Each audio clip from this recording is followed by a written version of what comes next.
సుప్రీంకోర్టులో ఎమ్మెల్యేల ఫిరాయింపుల కేసు విచారణ జరిగింది. ఈ కేసులో విచారణలో ధర్మాసనం సంచలన తీర్పునిచ్చింది. పార్టీ ఫిరాయించిన ఎమ్మెల్యేలపై అనర్హత వేటు వేయాలంటూ బీఆర్ఎస్ దాఖలు చేసిన పిటిషన్లను అత్యున్నత న్యాయస్థానం సుదీర్ఘంగా విచారణ చేపట్టిన జస్టిస్ సంజయ్ కరోల్ ధర్మాసనం ఇవాళ తుది తీర్పును వెలువరించింది. ఈ కేసు విచారణ సందర్భంగా అసెంబ్లీ స్పీకర్ తరఫున సీనియర్ న్యాయవాది అభిషేక్ మను సింఘ్వి వాదనలు వినిపించారు.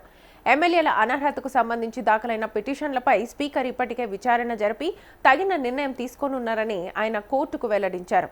ఇక ఈ మేరకు పిటిషన్లను స్పీకర్ కార్యాలయం పరిష్కరించిందని ధర్మాసనానికి వివరించారు. అయితే అభిషేక్ మను సింఘ్వి వాదనలతో జస్టిస్ సంజయ్ కరోల్ నేతృత్వంలోని ధర్మాసనం ఏకీభవించింది. స్పీకర్ ఇప్పటికే ఈ వ్యవహారంపై తుది నిర్ణయం తీసుకున్నందున ఇక ఈ పిటిషన్లపై విచారణ కొనసాగించాల్సిన అవసరం లేదని భావించిన కోర్టు విచారణ ముగిసినట్లేనని ప్రకటించింది. అదేవిధంగా 2 రోజుల్లో స్పీకర్ తన తీర్పు కాపీలు ఫిర్యాదుదారులకు ఇవ్వాలన్న సుప్రీంకోర్టు పేర్కొంది.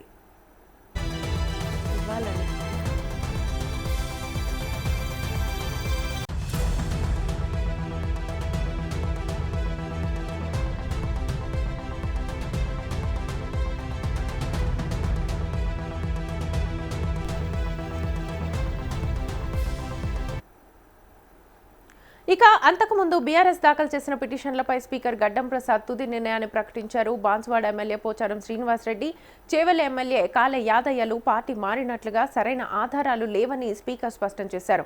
కేవలం ముఖ్యమంత్రిని కలవడమే పార్టీ మారినట్లు కాదని, వారు సాంకేతికంగా ఇప్పటికీ బీఆర్ఎస్ సభ్యులుగానే కొనసాగుతున్నారని తన తీర్పులో పేర్కొన్నారు. దీంతో బీఆర్ఎస్ దాఖలు చేసిన అనర్హత పిటిషన్లని కొట్టివేశారు. గతంలోనే తెల్లం వెంకట్రావు, బండ్ల కృష్ణమోహన్ రెడ్డి, గూడెం మహిపాల్ రెడ్డి, ప్రకాష్ గౌడ్, అరికపూడి గాంధీలకు కూడా ఇదే విధంగా క్లీన్ చిట్ లభించింది. వీరందరి విషయంలోనూ వారు అధికారికంగా ఏ పార్టీ కండువా కప్పుకోలేదని, కేవలం నియోజకవర్గ అభివృద్ధి కోసమే ప్రభుత్వాన్ని సంప్రదించారని స్పీకర్ కార్యాలయం వెల్లడించింది.